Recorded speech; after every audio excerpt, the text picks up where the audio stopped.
Hello, everybody. Welcome back to the Catch-Up. We have a nice, fun episode for you today. We're just going to dive in straight into all the action from over the weekend.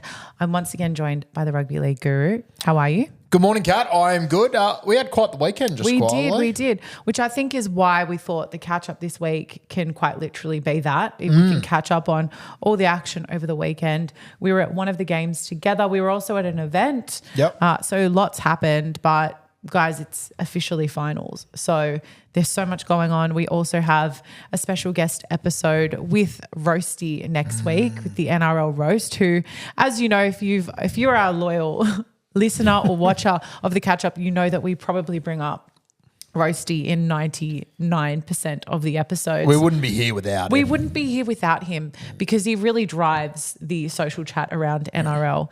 So it was an absolute pleasure to chat with him. So you can get excited for that next week. And we asked all the important questions about where Hottest 100 came from and where he gets his inspiration from to churn out the content that he does. But that is for next week. And like I said, this week we're just going to catch up. So, I consider Roast to be one of my good mates, and I actually learnt a bit sitting here the other day too. Really good chat. Very honest, very raw, Roasty, which I love to see. So, big one coming next week. Stay tuned for that and all the content. Yeah, he's very, very hardworking, but you can just tell that he's so incredibly passionate about what he does. And as a casual NRL fan too, I think that's the part that people probably don't realise, and we'll dive into it more next week. But for sure, I think just his story is really interesting. So definitely tune in if you'd like to get to know Roasty, the man behind the NRL Roast, a bit better. But for today, why don't we start with our weekends? We were up in Newcastle for it was a sudden death, classic clash. Thank you to Classic Sportswear for taking us up there. But it was between the Knights and the Dolphins.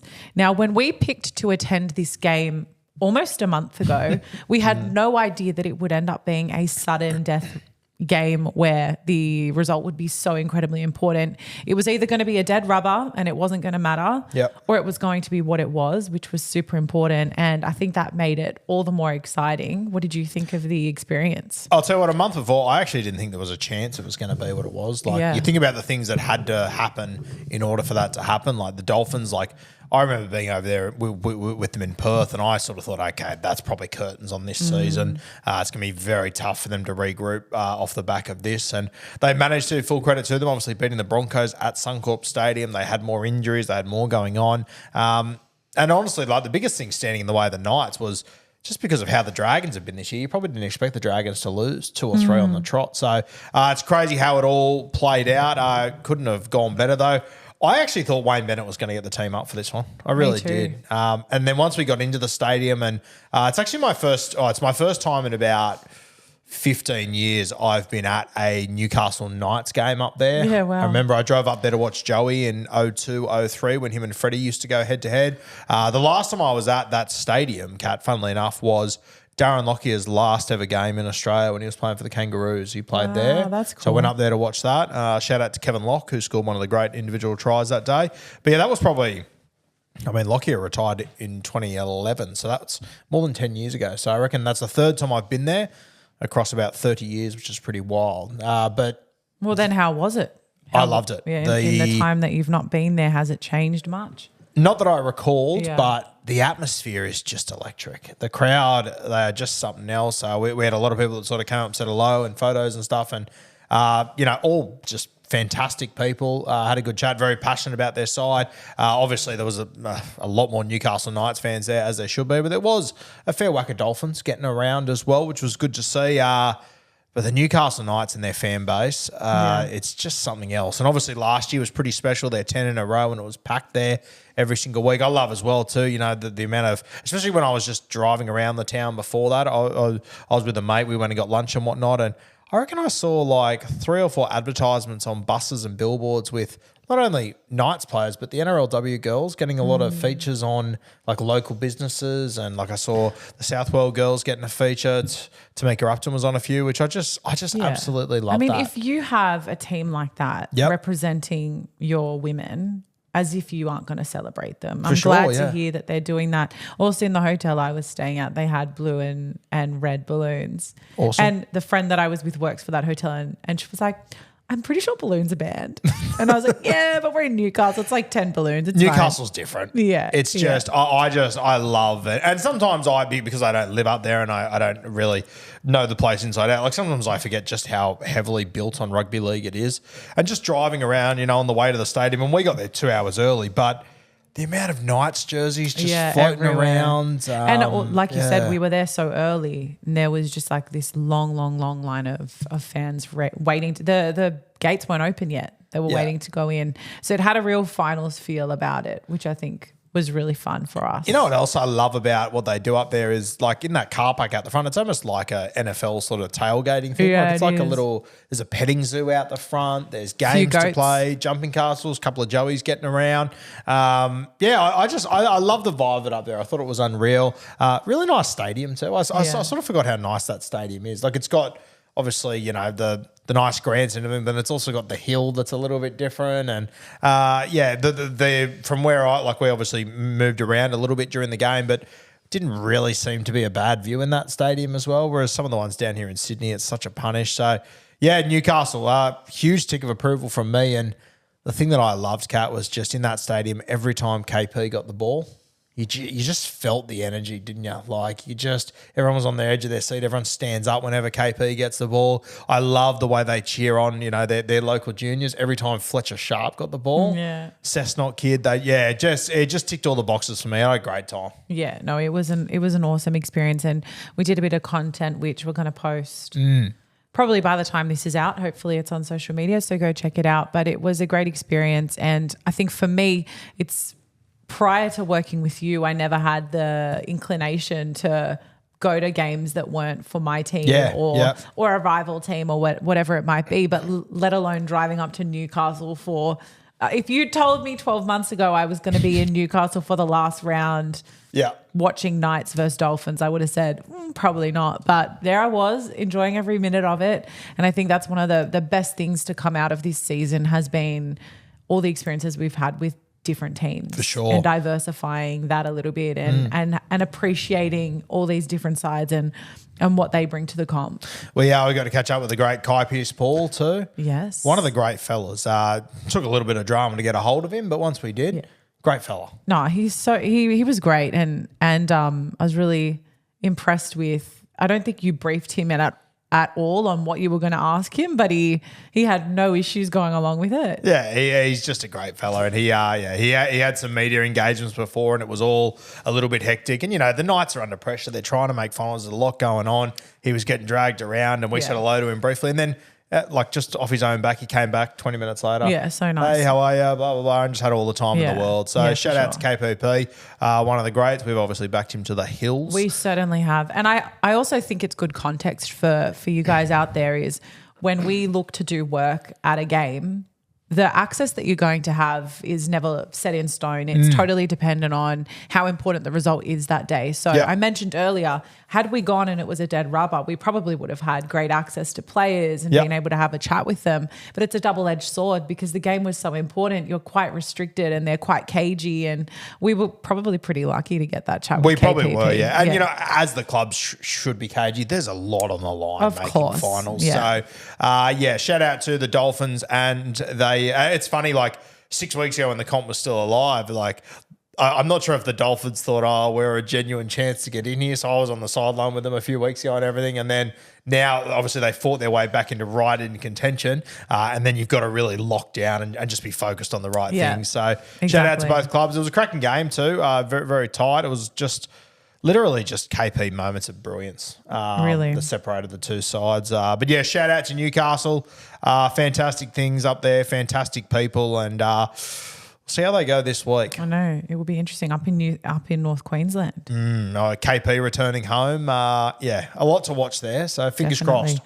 Well, we've touched on our Sunday adventures in Newcastle. We also went to an NFL event on Saturday, which was pretty cool. I'm personally going to try and get a bit more into the NFL this season. It's a lot of commitment just because of the time differences and whatnot, and there's so many games being played at any one time. But I think why not? It's a bit fun to get involved. But we were there with the Philly Eagles, Australia, NZ, and that was good. It was nice to be invited to that event. Yeah, it was good. Obviously, I've always been an NFL fan, a Steelers fan, which has been pretty grim the last few years. But to get down there, it was down at Bondi. I used to sort of live nearby there when I was a kid, and where it was at Bondi Pavilion, like that place, like it has just been a dump for the last 20 odd years. So they've redone it over the last few years, and it looks really cool. It was unreal in there, and I'll tell you what, Kat, like it did surprise me just the amount of NFL fans that showed up. It's sort of something that isn't like the popularity is starting to grow in Australia, but there was a lot of people down there. Yeah. It was fantastic. I think we're going to see even more of that, especially when you look at NRL in Vegas and this crossover that we have. Yep. There's kind of this very natural connection between the two codes. And I think we'll see a lot of NFL, a lot of emphasis around NFL in Australia moving forward. And I think as well for like NRL fans, like honestly, it is the perfect sport because it's played at the other time of the year. It's got the physicality.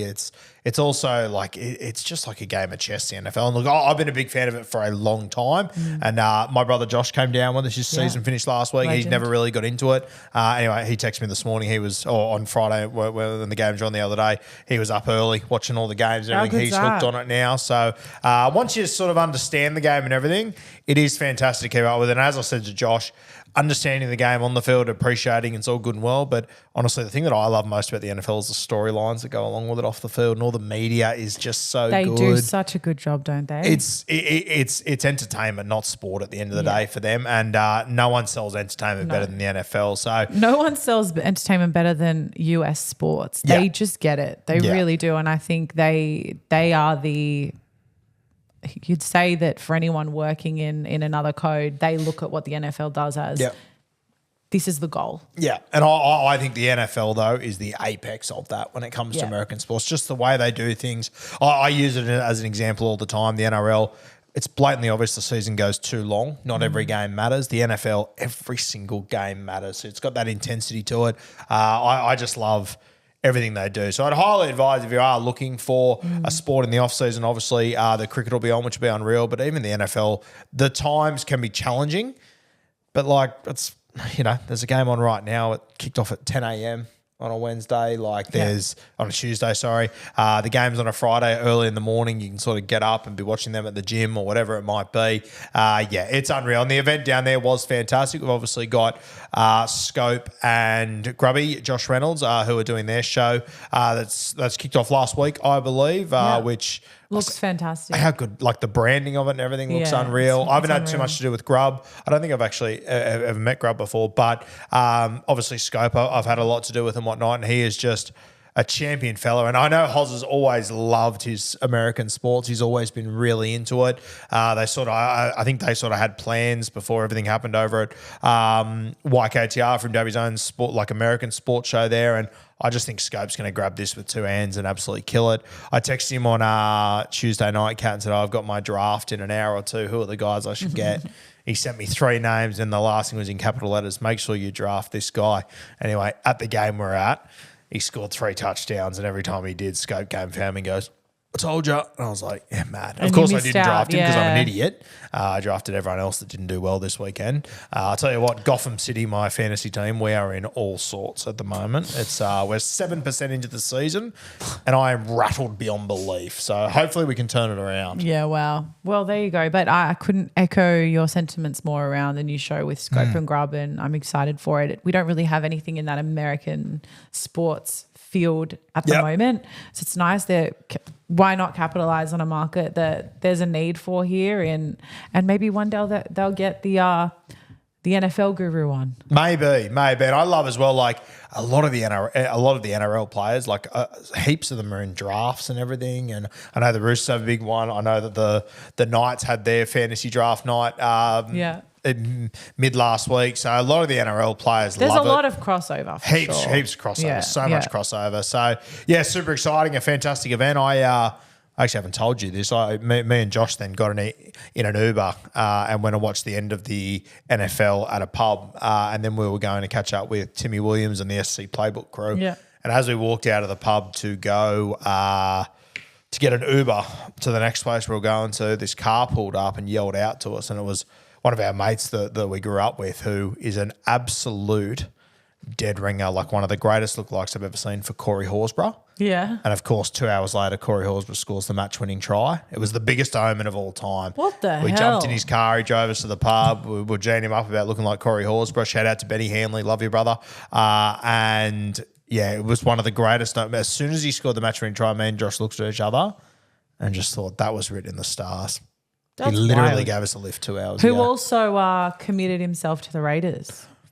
Wild how that has played out. Yeah. I thought he was Gonski, and dare I say, if he doesn't score that try, I reckon there is every chance he is still Gonski. But moments like that in rugby league, they can change things very quickly. So shout out to Big Red.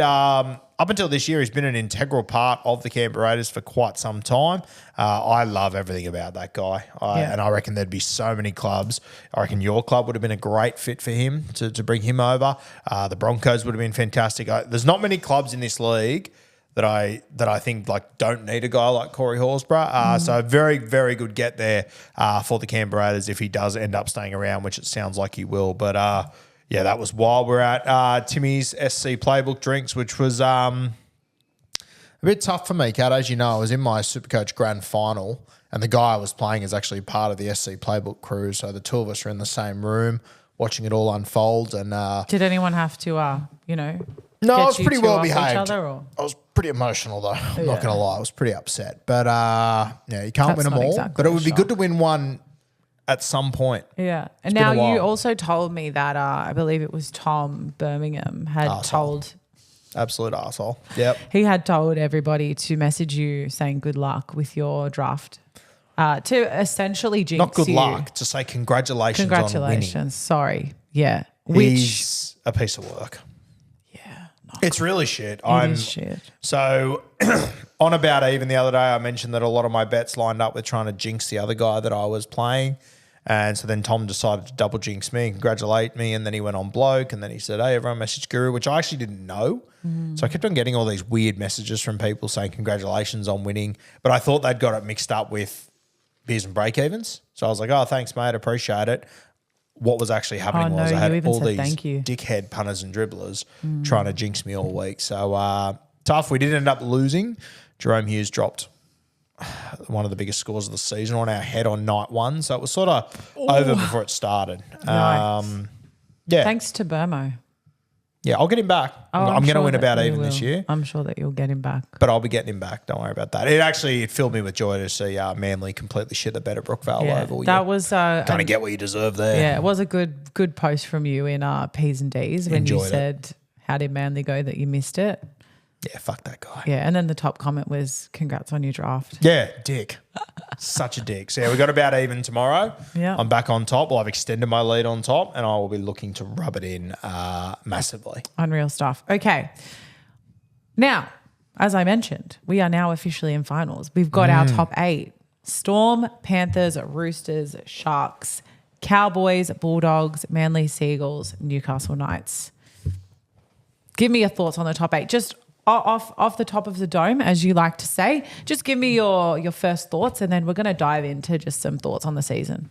Well, Kat, history tells us you have to be in the top 4 to win, and I think history will be correct again. Yeah. I think those are the only 4 sides that can win a comp this year. I've been pretty vocal. I don't think the Roosters are one of those sides. I don't think they can win.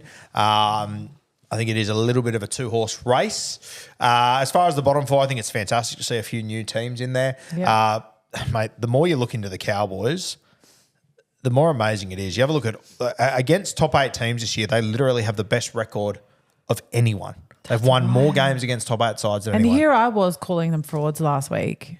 Everyone's been calling them frauds. Yeah. My eyes still tell me they're frauds. Yeah, it still as far feels as winning wrong. a comp, I mean, they're frauds. But they've got the best record. They just keep doing the damn thing. You got to give respect to them. They've now got a home final, which is unbelievable. Do you remember at the end of round 14, I did that pretenders and contenders thing? We did it. We did that piece together. And I put the Cowboys just in my contenders. Cop DMs left, right, and centre. They can't defend their shit. I'm like, I don't disagree with you. But they have a tendency to just find a way to get enough wins to make it work. And not only have they made it work, they've got a home final this week. They're in 5th place. They almost made the top 4. Yeah. It's Well, unbelievable. that's the thing, that we're not talking about scraping in top 8 and fighting for the 8th position. We're talking about 5th position. Yeah. And the Canterbury Bulldogs, who have been the talk of the town this year, everyone's complimented the Bulldogs, myself included, till the cows come home. They just put 40 points on them. Yeah. Like, wasn't even close. They absolutely, and I know Canterbury was had a few guys out and whatnot, but Still. I mean, it's you just 44 points is still pretty hefty, whether you got, against the best defensive team in the competition. Yeah. It's wild. So yeah, look, I'm excited to see how Canterbury respond. I said last week that there was part of me that was concerned maybe the arse had fallen out of them, and I'm starting to get really worried about that. The Manly Seagulls, I think they can bounce back with Turbo. The Knights, I personally think they're filling numbers a little bit. I can't see them getting past this week, and if they do, I think that's their grand final. Yeah. But this tends to be the normal reality of the bottom 4 of the top 8. Yeah. So yeah, Okay. I love the look of it. Okay, with all that said, just give maybe you've already touched on it, but what was your biggest shock in this top 8? I think the biggest shock overall would have to, like, from the start of the season, it has to be Canterbury. Yeah. And, it's unbelievable, Kat. Like, can you believe if at the start of the year we would have been, the Bulldogs make the top 8 and I'm like, oh, maybe the wheels have fallen off? Like, if you would have said to me at the start of the year, the Bulldogs going to make the top 8, I would have thought, okay, there's going to be a street party. This is going to be the most unbelievable thing we've ever seen, which it still is. But I think we've sort of just got used to Canterbury being a relevant side over the last 10 weeks, that now that they're getting a little bit shaky and maybe they can turn it around, I hope so.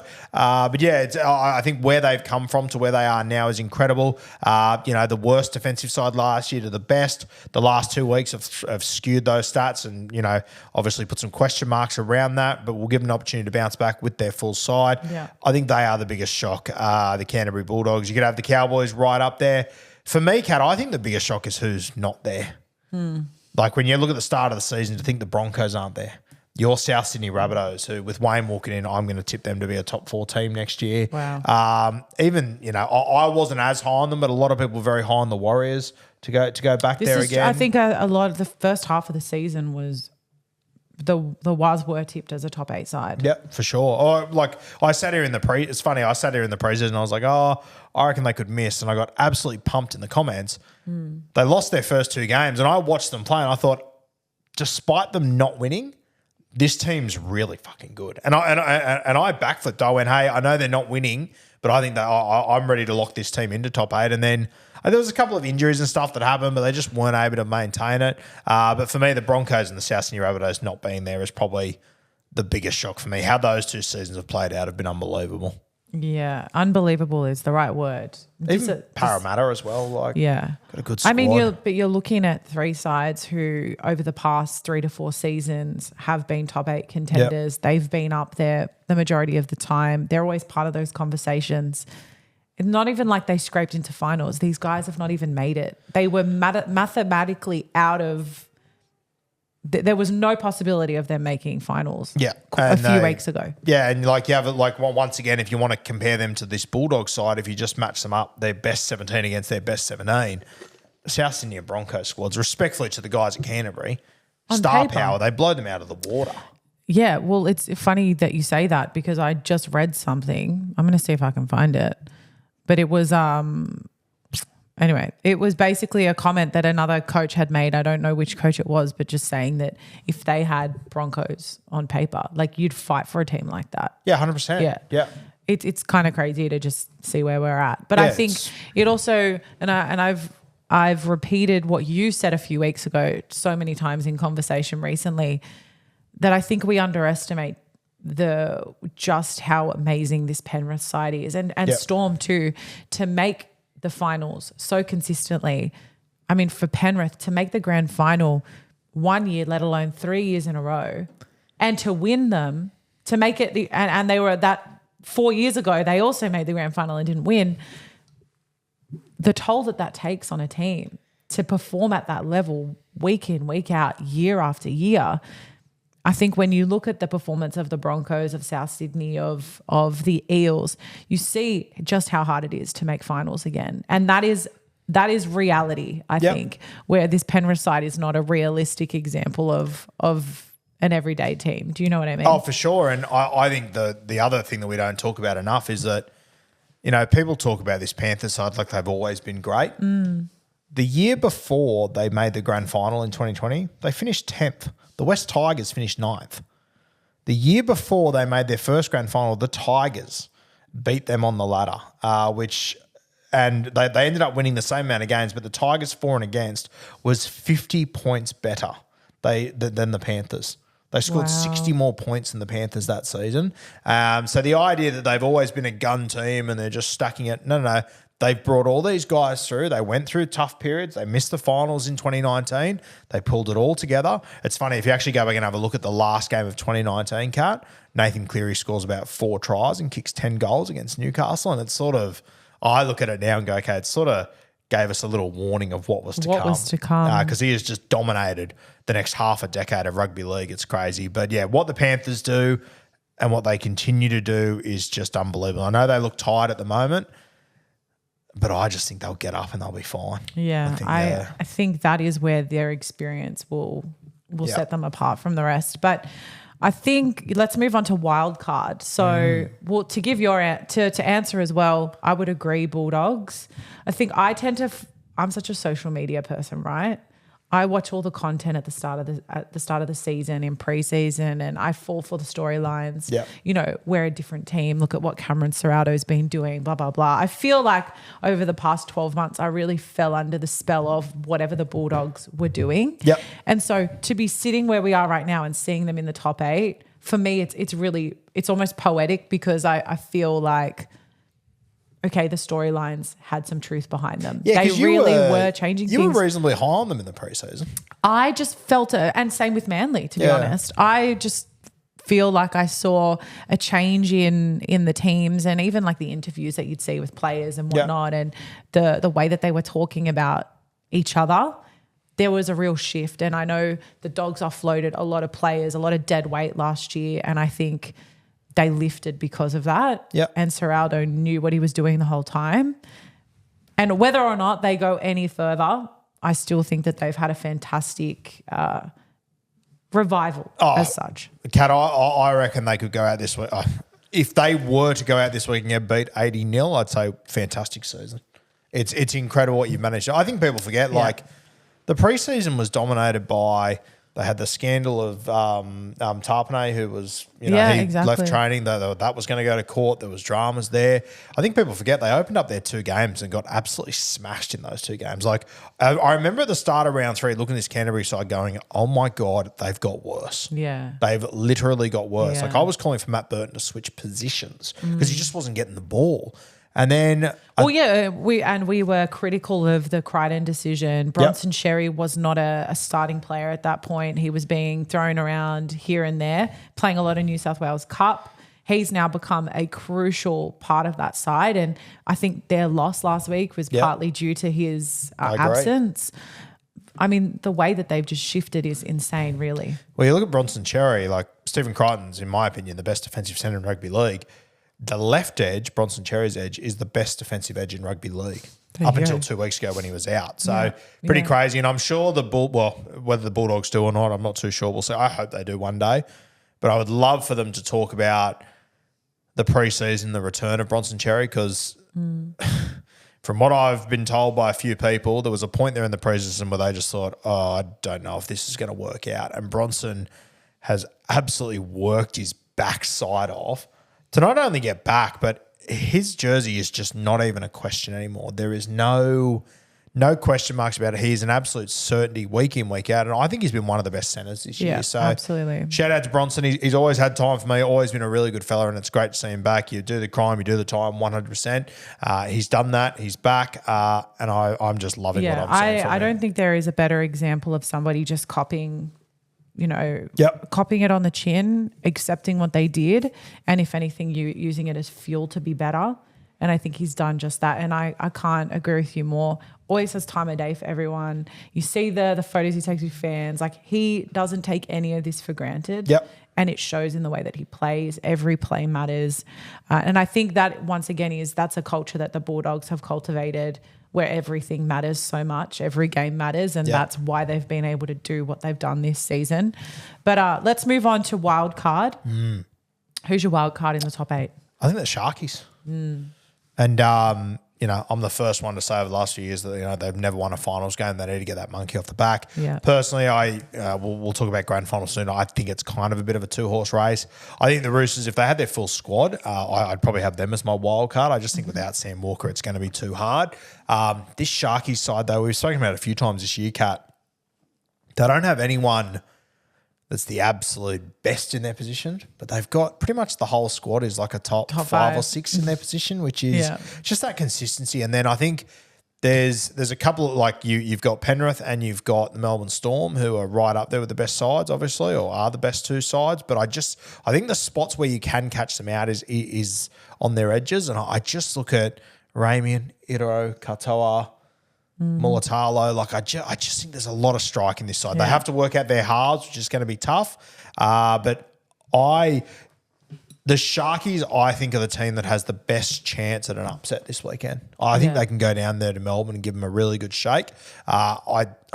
I reckon Melbourne win, but I reckon Melbourne win from between like 2 and 6 points. I think it'll be very, very tight. So Sharkies are my smoky, and I don't think they get enough respect. And I think previously I've been guilty of this. I don't think they get enough respect for what they're doing and how they're playing their footy at the moment. What about you? I was talking to my best friend about the Sharks the other day because it's so funny. Her dad's such a footy head, and he'd been over the other day when they were playing, and he was just saying like, oh, the Sharks just signed it, blah, blah, blah. And I'm thinking they're a top 4 side, and they've earned that spot. I think they've gone under the radar for so much of the season. Yep. And I think that's just people purely underestimating them based on previous performances, but not actually looking at who this team is right now. Well, you have a look at the Sharks, Kat, this year. They've beaten the Bulldogs, the Cowboys, the Storm, the Roosters, the Knights, and the Manly Seagulls. So they've beaten just about everyone in the top 8 outside of the Penrith Panthers. And they had a really strong performance over the weekend too, which I think, and that was a brookie. Yep, against Manly, Against Manly. And look, to be different to you, I know Manly just lost dramatically to the Sharks, but I've said that I always felt that Manly have it in them to beat anyone in this top 8. And I think they have beaten, 6 out of the 8 teams or something like that. Don't quote me on that. I'm not random stat. I'm not actually a sister. The stats aren't in my genes. But I think there's something about them that on a good day they can beat any of these sides. I think for them it is just the stars aligning. It's Turbo being fit. And this weekend will say everything. If they can repeat what they did to the Bulldogs 2 weeks ago, then I will have all the faith that they've got something for finals. If they can't pull it out of the bag this week, I mean, obviously they're done, but it's just I'm going to put them as my wild card. I don't mind that. I think Manly... Unfortunately, I'm pretty confident they beat Canterbury this weekend. Yeah. I think they win that game. And I could be wrong, but I reckon Manly will put on a little bit of a score here. I think Canterbury might have just fallen off the tracks a little bit. And if they do, it means next week it's going to be an away game, which isn't ideal, but you're going to play likely the Roosters or the Sharkies. If all the favourites win, you're going to play one of those two. So the game's going to be in Sydney, and you're going to play two teams. You're going to play one of those teams that has been through absolute hell the week before. So it's an interesting one, right? And when you're coming off a game against Melbourne and Penrith and you're sore and you're hurt, you come up against Manly, who play sideline to sideline and move the football around. They're going to take risks. If they lose, they've really got nothing to lose. It's like, okay, you made it to week 2 of finals. That's a pretty good knock. Yeah. Turbo fit. I think Manly's a really, really good shot. I don't think they can go further than a prelim final. I just don't think they can beat either of those. Well, I don't think they can beat anyone in the top 4 off a 2-week break. I just think with time to prepare, they have got a few weaknesses, Manly, that I think you can get at, and winning 4 finals games in a row is so hard. That's going to be the hardest part, right? Which is, as I said, off the very top, this is what history tells us, and history of finals, like, no team's won it from outside the top 4 since 1995. Like that's 30 years of rugby league. Yeah, it's a pretty strong stat. Yeah, it's unbelievable. And like I was talking to Hammy about it the other day. I wasn't even aware of this, but like it's happened in the AFL a few times where teams have won it from 7th and 8th and whatnot. The NFL teams have won it with like a wild card. Like in the NRL, it just doesn't happen. I think the top teams are too good this year for it to occur. Yeah, I agree with you. But I think it's fun to have a different wild card. So let's see what happens. Yeah, 100%. Yeah. But it's nice to see that some of the teams we predicted back in the day, Yes. the start of the season, have actually made it into the top 8. The Smokies. So I like that. But now give me your grand final pick. No, I'm sorry to be boring. It'll be the big two. It'll be Penrith and Melbourne, I think. I just think they're both too good. I think Melbourne having 2 home games in Melbourne is just too much of an advantage. Penrith, they'll obviously have the first week at home. Week 2, I imagine, will be out there at Homebush or something. But, Penrith just have such an incredible record out there. They'll have 2 weeks to prepare. I just think, Kat, the emotion around farewelling Luai, Fish, these sort of guys, I just think it'll be too much. So I've got Penrith playing Melbourne in the grand final. Apologies to be boring. I think I've given you enough hot takes over the last few weeks. You think it's a 4-peat? I think it'll be a 4-peat. Yeah, I think the Penrith Panthers, I think they're going to look tired. I think they're going to have to play some grueling footy. But I think when you have a look at what they've done over the last few weeks, Kat, it blew me away that they didn't rest Dylan Edwards and some of these guys in the last 2 or 3 weeks. Yeah. I think they will go all legs in this week. And I think they'll earn that week off, 2 weeks off. They'll take full advantage of it. I just can't see, barring a mass injuries or a huge, a Jerome Hughes injury or a Nathan Cleary injury, I just can't see these two not playing in the grand final. What do you reckon? Look, I can't disagree with you in the sense that they have both been the best performing teams this season in terms of consistency and whatnot. But my, I'd love to see a different team take out the trophy at the end of the day. Yeah. I really would. And I was once again saying to someone over the weekend, when you see in any code of sport one team just dominating or 2 teams just dominating, I'm not saying it's boring. Finals are always going to be good, but I think for the sake of the health of a sport, you need to see other contenders at play. So for the sake of it, of something different, I'd love to see Roosters in the final against either Penrith or Storm. I had said Roosters Melbourne as my finals. Yeah. Because I think Cleary's not 100%. And when you give your everything in finals, it may impact the team quite heavily, and the emotional side of it might actually have a negative impact on it too. So I don't know, to be different, I'm going to say Melbourne and Roosters. I reckon this time next year, I'll be agreeing with you on it'd be good to see another side. I think it'd be so special for us to be alive and to be able to experience, in my opinion, if they get this, they're the greatest team of all time. And it's a different POV. I love a dynasty, and I respect them so much. And if they do win this grand final, it's something I'll harp on about. So brace yourself, everyone.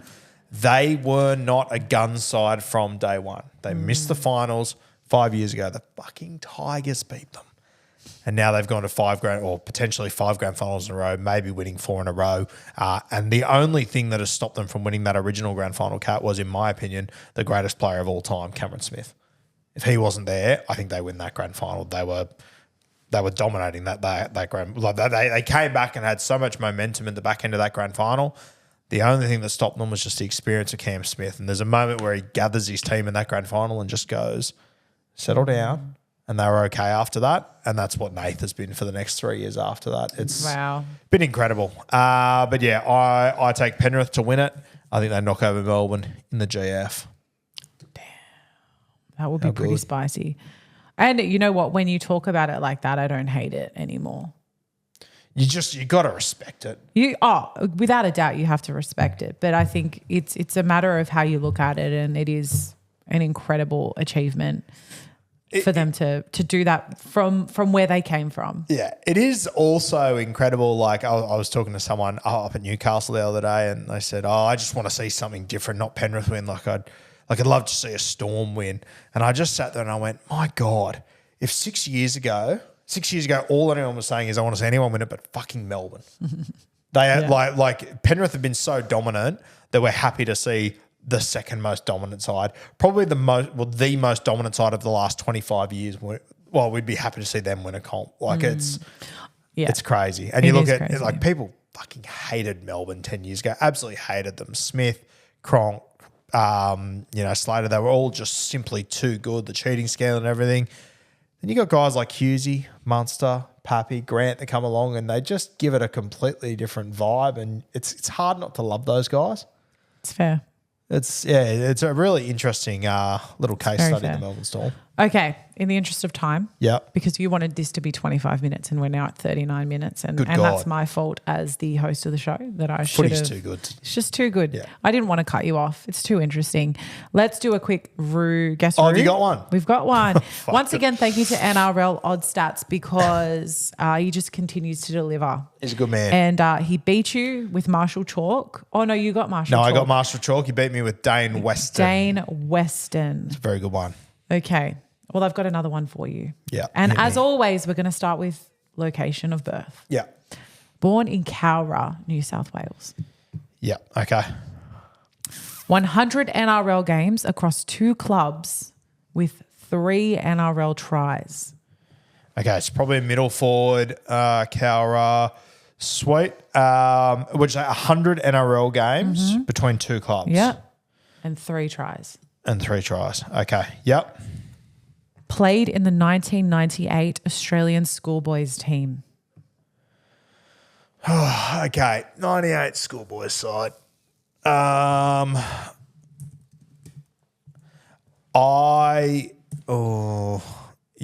Okay. Okay. No. Yeah, I've got someone in mind, but I don't think it's them. Debuted in 2002, retired 2008. Okay, I'm going to have my first guess. Is it Ian Highmarsh? Incorrect. Fuck. Okay. Cowra, 2 clubs, 100-odd games, retired in 08. Like retired or went to the Super League?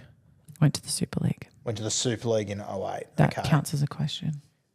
2 clubs. Okay, yep. And debuted in 2002. Retired in 08. Well, went to Super League. Okay. Played 5 seasons in the Super League. Ooh, okay. Yeah. Okay, yep. Played prop.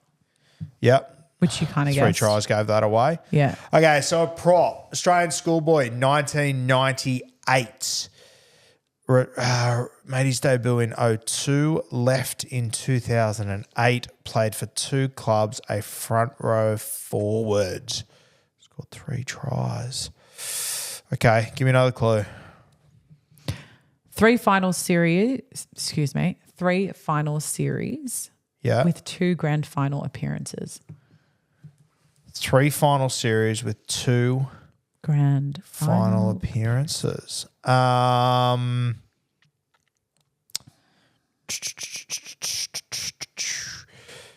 grand final. Okay, so made it. So 2 grand finals between 02 and 08. So we're talking Roosters Warriors. We're talking Roosters Panthers. Roosters Bulldogs.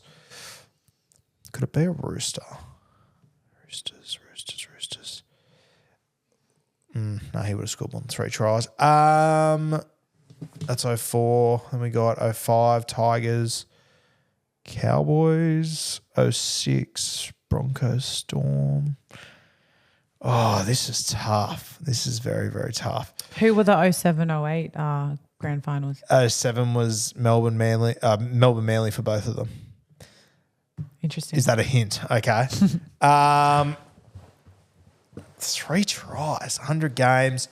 I'm going to say, think about those Manly sides. Front row forward, you have Brent Kite. Wouldn't be him. No, it wouldn't be Brent Kite. He would have scored more than 3 tries. Is it Bryant? What was his first name? Mark Bryant. Mark Bryant. Oh, that's good. Read me through his career. Where else did he play? You're a freak. Sorry. What'd you say? Where else did he play? He played for Manly and... Well, he played 7 games for the Canberra Raiders, but the chunk of his career was Manly. Yeah, right. So it's a bit of a trick question. Where did he go to in the Super League? The Crusaders. Yeah, right. So he went... So 02 he debuts for the Canberra Raiders. He plays... Till 04. Only played 7 games in that time. Yeah. Then he moves over to Manly, played 05 to 08, and those 3 grand finals appearances were in consecutive seasons. So he won the premiership in 08? Was he in that grand final? Yeah, okay. And then moved to the Crusaders 09, and then was at the London Broncos. London Broncos. Yeah, right. That was a good one. That was a great one. I Once enjoyed again, that. NRL Odd Stats delivering. If you don't follow NRL Odd Stats, what are you doing? Did he have any more clues on there, or was that it? There was one more, and it was just about the grand finals appearances being. I am going to give the points to Odd Stats there. You got the name though. Yeah, but it took me a lot of hints, and you had to sort of guide me you're towards right. I pretty much had to teams, tell you. It doesn't feel like a victory to me. It doesn't feel like a loss, but it definitely doesn't feel like a victory. So I think I'll give the points to Odd Stats there. So Well, there you 2-1 go. his way. 2-1 NRL Odd Stats. Very good. I wonder what Mark Bryant's up to nowadays. Good gear. All right. That's it. We're done. We done. Thank you so much for joining me on the catch up today. Thank you, Kat. Pleasure as always. Pleasure is all mine. And guys, remember next week we will be talking to Roasty. He's an absolute legend. You can learn the story behind the NRL roast and all the content that is constantly coming out of that page. And the absolute shift that I believe he's made in the NRL social media world. But we will be looking ahead to the first weekend of finals action, which is very exciting. Beers and break-evens this week. Yeah. Well, for the next 2 weeks, we're going to be roasting each other's teams. So make sure you're there for that. And yeah, all of our previews this weekend and whatnot. Super exciting. Awesome stuff. And look out for our tips and all that jazz as well if you want to know our thoughts on the games this weekend. But until then, we will see you next week. Hooroo.